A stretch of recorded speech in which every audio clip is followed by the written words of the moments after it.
నమస్తే. ఆకాశ తిమింగలంగా బెలుంగ విమానానికి ప్రత్యేక స్థానం ఉంది. గురువారం అర్ధరాత్రి తరువాత హైదరాబాద్లోని శంషాబాద్ విమానాశ్రయంలో మరోసారి బెలుగ ప్రత్యేకమైంది. ప్రపంచంలో అతిపెద్ద సరుకు రవాణా విమానం ల్యాండ్ అయింది.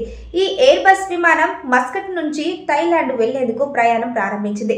మార్గం మధ్యలో ఇంధనం నింపుకోవడం, అలాగే క్రూ సిబ్బంది విశ్రాంతి కోసం పైలట్ విమానాన్ని శంషాబాద్లో నిలిపారు. 15 గంటల విశ్రాంతి అనంతరం శుక్రవారం మధ్యాహ్నం 3 గంటలకు బెలుగ తిరిగి బయలుదేరింది.